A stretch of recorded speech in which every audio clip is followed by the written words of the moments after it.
Sebagai manusia, kita itu hidup bergantung dengan manusia yang lain kan. Dan bayangin deh, kamu hidup di tempat yang begitu terpencil, di mana satu-satunya teman kamu adalah lautan yang luas dan langit yang tidak berujung.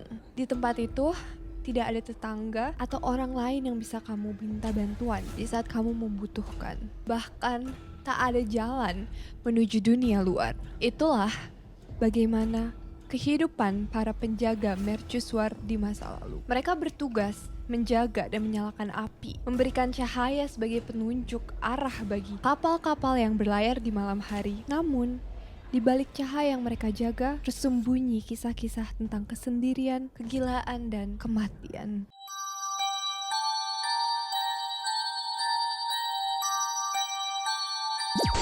Konten dalam podcast ini mengandung tema-tema yang berpotensi memicu ketidaknyamanan, seperti deskripsi grafis tentang tindakan kekerasan, pembunuhan, kematian, trauma, mental illness, ritual, sihir, dan hal-hal supernatural lainnya seperti hantu. Jika kalian merasa sensitif dengan topik-topik ini, disarankan untuk melanjutkan dengan hati-hati atau mempertimbangkan untuk melanjutkannya atau tidak. Turn down the lights, snuggle up tight, and get ready for another Talk Tales. Siapa bilang kalau urban legend, mitos, dan cerita rakyat tidak memiliki basis fakta? Bagaimana kalau hal-hal yang selama ini kita anggap tidak nyata memiliki kebenarannya di dunia nyata? Selamat datang di Talk Tales, di mana kita akan membagikan kisah legenda yang bertemu dengan realita dan juga mitos yang tidak hanya sebuah cerita. Nama aku Diski dan aku bersama dengan Sama Frina. Oke, jadi di episode kali ini aku akan menceritakan tentang satu tempat yang di seluruh dunia ini tuh salah satu tempat yang sangat angker.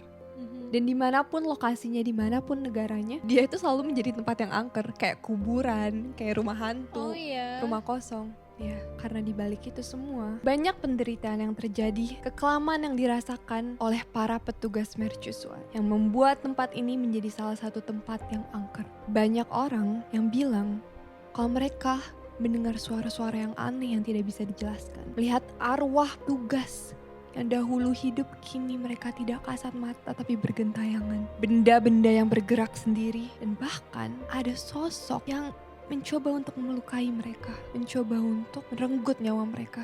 Karena terlalu banyak kisah-kisah mercusuar, aku akan memilih salah satu dari mereka. Dan kisah ini adalah kisah yang sangat memilukan. Tapi sebelumnya, aku mau menjelaskan dulu apa itu mercusuar. Jadi, mercusuar itu adalah bangunan yang dirancang khusus untuk memancarkan cahaya dan berfungsi sebagai pemandu navigasi bagi kapal di laut. Karena kan kapal kan suka datangnya malam-malam. Kalau malam itu kan tidak ada lampu sama sekali kan. Dan itu tuh bisa sangat bahaya karena kapal laut bisa kesulitan berlayar dan beresiko menabrak batu karang atau benda yang berbahaya gitu. Jadi mereka memastikan bahwa kapal-kapal yang berlaut itu memasuki pelabuhan dengan aman. Nah, tragedi ini dibilang sebagai tragedi The Small Lighthouse. Nama lighthouse-nya itu Small Lighthouse. Pada musim dingin tahun 1800 sampai 1801, ada dua penjaga mercusuar yang bernama Thomas Griffith dan Thomas Howell. Mereka berdua terjebak di The Small Lighthouse yang jauh, terpencil, dan sulit untuk jangkau. Mercusuar ini dianggap sebagai mercusuar yang paling berbahaya di Inggris. Terletak 8 mil jauhnya dari daratan terdekat dan dikelilingi oleh bebatuan tajam. Bila terjadi apa-apa, penyelamatan tuh sama sekali tidak terjamin untuk para penjaga mercusuar itu. Saat itu, mercusuar belum otomatis seperti sekarang. Jadi, mereka membutuhkan petugas kan. Mereka bertugas hanya berdua dan hanya memiliki satu sama lain di tempat yang sangat terisolasi, tapi mereka itu bukan teman. Mereka bahkan membenci satu sama lain. Mereka sering bertengkar, berargumen, dan benar-benar tidak bisa menjalin hubungan yang baik. Tetapi tugas ya tugas, mereka harus bisa menjalani itu. Mereka tetap berangkat. Awal mulanya mereka hanya ditugaskan selama 1 bulan. Namun karena ada badai yang datang, mereka terjebak di sana selama 5 bulan lamanya. Kamu bisa bayangkan bagaimana persediaan makanan, bagaimana kondisinya saat badai itu, pasti kan parah ya. Dan di tengah tekanan isolasi itu, Thomas Griffith jatuh sakit. Howell yang bukan merupakan orang yang dekat dengan dia, bahkan mereka saling membenci, mencoba untuk merawatnya. Tetapi walaupun dia sudah mencoba dengan kemampuan seadanya, perlengkapan medis tidak ada sama sekali. Kayak di tengah-tengah lautan dalam kondisi badai pasti dingin banget kan. Waktu itu melihat kondisi Griffith yang sudah sangat tidak berdaya, Howell mengibarkan bendera tanda bahaya yang mengumumkan kepada orang-orang kalau misalnya mereka membutuhkan bantuan. Tetapi cuacanya terlalu buruk, tidak ada yang melihat itu dan tidak ada yang bisa datang. Hari berganti minggu dan dia meninggal. Akhirnya di mercusuar yang terpencil itu, Howell sendirian, hanya bersama dengan mayat temannya. Mayatnya Mayatnya. ditaruh di situ aja. Mayatnya ditaruh di sana. The reason why dia takut dituduh membunuh Griffith karena perselisihan mereka itu udah well known lah. Orang-orang tuh udah tahu kalau mereka tuh nggak akur. Bayangkan deh kamu di posisinya Howell. Orang-orang tahu kalau misalnya kalian nggak suka dan kalian ditugaskan ke tempat yang ya udah kalian harus depend on each other gitu kan, hanya memiliki satu sama lain.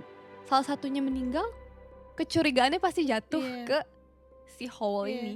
Ya mau gimana aja pasti harus Iya. badan mayatnya itu di situ. Iya, jadi dia memutuskan untuk menjaga mayat itu. Dia tuh adalah seorang carpenter, ahli kayu yang belajar caranya membuat hal-hal dari kayu. Dia akhirnya membuat peti mati darurat dari persediaan yang ada di sana. Dari hal-hal yang ada kayunya dia bongkar, dia buat. Dan itu tuh benar-benar seadanya gitu. Very resourceful. Dan dia menempatkan tubuhnya Griffith di dalam peti itu dan ditaruh di luar mercusuar. Namun badai besar menghancurkan peti itu. Dan karena badainya itu sangat-sangat kencang, tubuhnya itu tuh jatuh dan kayak beberapa bagian tuh sampai kayak lepas gitu. Oh my god. Jatuh kemana? Jatuh dari kayak petinya, terus kayak dia tuh kelempar gitu. Dan yang paling parah adalah tubuhnya Griffith ini terpapar tepat di luar jendelanya Howell. Tangannya Griffith, dia tuh menjuntai keluar kayak gini. Oh my god. Dan karena badai angin, tangannya itu kayak menjadi bergerak-gerak gini. Seolah-olah dia tuh melambaikan ke Howell. Dan itu menjadi mimpi buruk bagi Howell. Howell lama-kelamaan mulai kehilangan akal sehatnya. Ia mengaku mendengar suara Griffith memanggil dia dari luar. Ia juga kadang-kadang mendengar suara tertawa yang padahal hanya dia saja manusia yang hidup di sana. Kadang dia menangis tiba-tiba. Terus dia juga merasa bahwa suara angin itu seperti suara desisan dan bisikan suatu makhluk yang supernatural. Sumpah mimpi buruk banget. Iya. Like that's my nightmare. Dia mencoba untuk mengikat sisa tubuh Griffith. Dia kumpulkan dan dia ikat. Kali ini dia mengikat mereka lebih kuat agar tidak terlempar lagi oleh badai ataupun angin. Tetapi bagian-bagian itu sudah rusak. Ada bahkan yang hilang. Dan karena waktunya sudah lama kan. Dan ada proses pembusukan bagi mayat. Dan akhirnya bau busuk mayat itu tercium sampai masuk ke dalam ruangan mercusuar. Sumpah ini gak lebih bagus dibuang ke laut aja gak sih? Dia sampai gak bisa tidur dan gak bisa makan karena baunya, aromanya. Yang merupakan dulunya manusia yang hidup sekarang sudah menjadi rotten. Hanya ada satu tugas dia.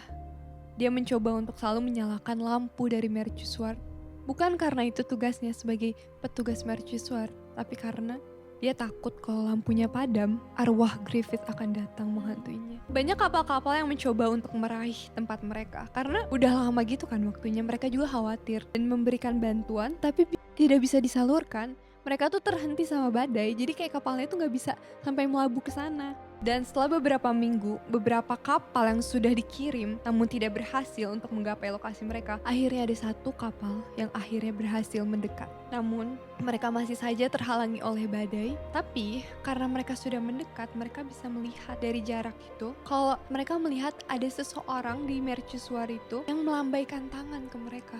Dan akhirnya mereka merasa lega, kekhawatiran mereka langsung hilang. Mereka akhirnya memutuskan untuk pergi lagi karena sudah tidak ada kesempatan untuk bisa melabuh ke sana. Dan mereka membawakan kabar baik kepada orang-orang kalau misalnya kedua petugas mercusuar, Griffith dan Howell, baik-baik saja karena tanda lambaian tangan itu. Tetapi mereka tidak mengetahui kalau lambaian tangan itu bukanlah tangan manusia tetapi mayat. Tangannya Griffith yang tertiup oleh angin. Mimpi buruk itu terus berlanjut bagi Howell. Namun, suatu hari ada kapal dari Milford yang berhasil mencapai mercusuar itu. Dan ketika mereka naik, kalian tahu apa? Bau busuklah yang menyambut mereka terlebih dahulu. Lalu dari balik kegelapan muncullah sosok Thomas Howell. Dirinya dengan wajah yang sangat pucat, wajahnya tuh kayak yang lemes lusuh dan tidak ada cahaya sama sekali. Kurus ceking bagaikan tengkorak. Dia terlihat seperti mayat yang berjalan. Traumanya itu Iya. berat banget sumpah. Setelah diselamatkan, Howell tidak pernah kembali ke lautan. Banyak yang bilang dia tidak pernah berbicara lagi. Orang-orang seperti kayak keluarganya, teman-temannya bilang kalau misalnya Howell menjadi gila setelahnya. I understand kenapa. Iya. Serem Gila. banget. It's more scary I than know, like right? a ghost. It didn't end there. Dia tuh disuspek sebagai pembunuhnya.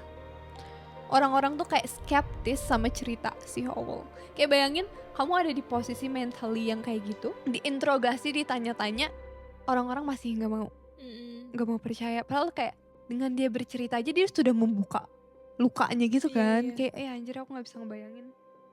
Kalau aku jadi dia aku nggak bakal bisa berkata Iya. apa-apa, sumpah nggak bisa Tapi bicara. Mayatnya Griffith juga pasti kayak udah lebam. Iya. Jadi susah mau di proven gitu kan. Tapi tenang saja, Howell berhasil untuk membuktikan bahwa dia bukan yang pembunuhnya dan dia dijatuhkan tidak bersalah. Bahkan ya, tragedi ini sangat besar sampai mengubah kebijakan penjagaan mercusuar. Jadi di Inggris itu ditetapkan bahwa setiap mercusuar harus dijaga oleh 3 orang. Gak boleh hanya 2 saja. Karena kayak kalau kayak gini kan kesian ya satunya. Iya. Tapi sekarang udah nggak perlu orang lagi kan ya? Udah enggak, udah otomatis. Tapi That's good. beberapa masih ada yang kayak pakai orang gitu. Dan that's it guys.